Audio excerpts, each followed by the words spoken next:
আজকে একটা মজার ঘটনা ঘটেছে। আজকে আমার দুপুর বেলায় প্রায় 40,000 টাকার মতো হারিয়ে গিয়েছিল। সুবহানাল্লাহ কে বলল? কত হাজার? প্রায় প্রায় 40-এর কাছাকাছি, বাট পরিপূর্ণ 40 নয়। আমি আপনাকে বলছি, জেলার নাম বলবো না, বদনাম হবে।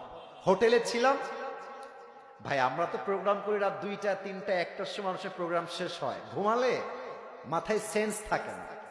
তো আজকে হোটেলে উঠেছি, সারা রাত জার্নি করে গিয়ে সকাল 9টায়। বলেন সবাই কয়টায়? সকাল 9টায় সকাল হয়ে গেছে। তো আমি আবার পায়জামার পকেটে টাকা রেখেছিলাম প্রায় 35 থেকে 40 কাছাকাছি, এরকম কিছু একটা অ্যামাউন্টের টাকা।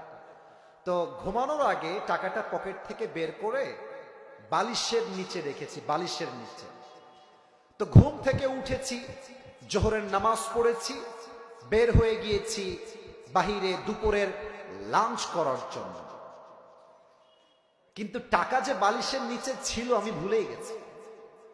হোটেলে খেতে গেছি, বিল দেওয়ার জন্য বলেছে, বিল হয়েছে 600 থেকে 700 টাকা। পকেটে হাত দিয়েছি, দেখছি টাকা নাই। মাথা তো আমার ঘুরে গেছে, কিরে টাকা আমি রাখলাম কোথায়? হঠাৎ করে মাথায় আসছে, আরে টাকা তো আমি হোটেলের বালিশের নিচে রেখে এসেছি। সঙ্গে সঙ্গে কোনো কথা ছাড়াই গাড়ি ঘুরিয়ে হোটেলে আসলাম। এসে খুব বিনয়ের সাথে ম্যানেজার সাহেব বললাম, স্যার আমি আবরারুল আসিফ হুজুর, আপনি আমাকে চেনেন। আমি আপনাদের হোটেলের রুমে বালিশের নিচে এত টাকা রেখে গেছিলাম, 1000 টাকার বান্ডিল আর 500 টাকার বান্ডিল রেখে এলাম বালিশের কাছে। বললাম, স্যার যে পেয়েছে আমাকে বলেন দিয়ে দিতে। তো 2 জন যুবক আসলো, যারা ক্লিনার, যারা হোটেল ক্লিন করে। আমি ডাকলাম, এই এদিকে আসো। ওরা আমাকে আগে দেখে নাই। বললাম, তোমরা কি আমাকে চেনো? আমাকে চিনতে পারতেছো? তো যে আমার বেড গুছিয়েছে, যে আমার বালিশ হটিয়েছে, সে বলছে, হ্যাঁ আমি আপনাকে চিনি, আপনি আসিফ হুজুর, আপনার ওয়াজ আমি শুনেছি। তো ওকে বললাম, বাবু যেহেতু তুমি আসিফ হুজুরকে চেনো, দেখো বাবা আমি তোমার সঙ্গে ঝামেলা চাই না। আমার বালিশের তলে আমি টাকা রেখে গেছি, আমি 100% ড্যাম শিওর টাকাটা বাবা আমাকে দিয়ে দাও, তোমাকে আমি হাদিয়া দিয়ে বাসায় চলে যাব।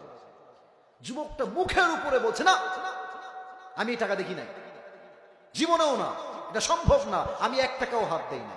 আমি বললাম, প্লিজ ট্রাই টু আন্ডারস্ট্যান্ড, একটু বোঝো, আমার বাদ মাগরিব প্রোগ্রাম, আসর আজান হয়ে গেছে, দিয়ে দাও বাবা, কোনো ঝামেলা চাই না, থানা পুলিশ চাই না, দিয়ে দাও। আমি বুঝালাম, আমার ড্রাইভার বুঝালো, পিএস বুঝালো, ম্যানেজার বুঝালো, সে বুঝতে রাজি না। এবার হোটেলের মালিক চলে আসছে, বড়লোক, শিক্ষিত, অনেক বড় ঘরের মানুষ তিনি, এবং তিনি একজন অ্যাডভোকেটকেও নিয়ে আসছে।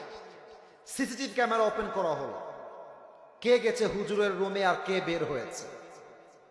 তা আমি চোর ধরতে গিয়ে নিজেই চোর হয়ে গেছি। তারা আমাকে বলতেছে, আপনি যে টাকা রাখছেন তার প্রমাণ কোথায়? আমাকে বলতেছে, বিনয়ের সাথেই বলছে যে, স্যার আপনি যে টাকা রেখেছেন এখানে 40,000 টাকা, তার প্রমাণ কি আপনি আমাকে বলেন।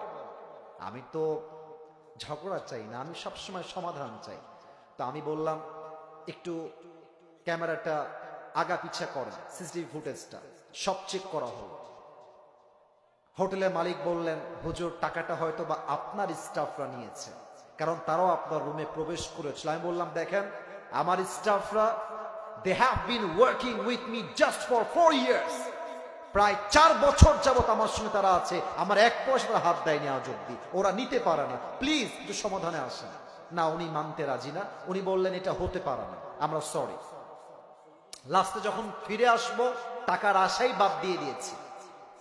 অ্যাডভোকেট তাকে আবার বলছে, এই ছেলে টাকা নিয়েছো, থাকলে দিয়ে দাও, কোনো মারামারি হবে না, দিয়ে দাও, আসিফ তোমাকে ছেড়ে বাসায় যাবে। ও বলছে, না আমি টাকা নেই নাই। আমিও টাকার আশা বাদ দিলাম, যে থাক ওইটা বাদ, ওটা পাওয়া যাবে না। জাস্ট আসার সময় তাকে বললাম যে, স্যার দেখেন আমি আসিফ হুজুর, আমি কোনো গন্ডগোল চাই না, আপনার হোটেলের বদনাম চাই না, তবে একটা আবদার রাখবেন। এই যুবকটা যে রুমে থাকে, চেক হিজ রুম, ও রুমটা চেক করে। বলছে, ঠিক আছে হুজুর, আপনার লাস্ট আবদার আমরা রাখবো। হোটেল ম্যানেজার, হোটেল মালিক, অ্যাডভোকেট এবং আমার 3 জন স্টাফ ও রুমে গেল। রুমে গিয়ে দেখবেন টয়লেটের উপরে একটা ছোট্ট করে জায়গা থাকে, এই ঢোপ টোপ রাখার জন্য, অনেক জিনিস রাখার জন্য। একজন গিয়ে সোজা ওখানে আঘাত করছে। যখনই খুলেছে দেখছে আমার সব টাকা ওখানে রাখা আছে। আর যখনই টাকা দেখতে পাইছে মালিক হোটেলের, ওরে ইচ্ছা মতো মারা শুরু করছে। সেই মা আমি গিয়ে পরে ঠেকায় ঠুকায় নিয়ে আসলাম। আর ওই যুবকটা পা ধরে এত কান্নাকাটি। আমি বললাম, যুবক তুমি কি করলা এটা? তুমি আমাকে বলতা যে হুজুর আমি টাকাটা পেয়েছি, নেন আপনি, আপনার যা মন চা আমাকে খুশি হয়ে দিবেন, তাতেই আমি খুশি। আমি তোমাকে দিতাম অনেক টাকা খুশি হয়ে। তুমি কি করলা? এখন তুমি টাকাটাও পাইলা না, তোমার চাকরিও হারায় গেল। শিক্ষা কি পেলেন? শিক্ষা একটা, যদি আপনি জ্ঞানী মানুষ হয়ে থাকেন, আপনি মাথায় রাখবেন যে আমার এই টাকাটা দামি নয়, আমার বিশ্বাসটা দামি। যদি আমি বিশ্বাস রাখতে পারি, পুরস্কারও থাকবে, চাকরিও থাকবে, জীবনটাও সুন্দর হবে। মূর্খতা করবেন, চাকরিও থাকবে না, জীবনটাও অসুন্দর হয়ে যাবে। ঠিক কিনা বলে? এটার জন্য আর একটা কথা আমার বোনদের জন্য বলতে চাই। জ্ঞানী বউ যারা হয়, জ্ঞানী বউ, তারা বোঝে যে স্বামীর বাড়িতে বেঈমানি করে টিকে থাকা যাবে না। অনেক প্রবাসীর বউ আছে, এটা আমার এলাকার ঘটনা বলছি। স্বামী বিদেশ থেকে টাকা পাঠায় প্রত্যেক মাসে লাখ লাখ টাকা। সেই টাকা 10 মাস জমিয়ে 10 লাখ টাকা নিয়ে বাড়ি থেকে উধাও হয়ে গেছে। তো যেই মেয়েরা স্বামীর বাসায় থেকে স্বামীর সঙ্গে বেঈমানি করেন, মাথায় রাখবেন বেঈমান কখনো কোথাও সুখী হতে পারে না।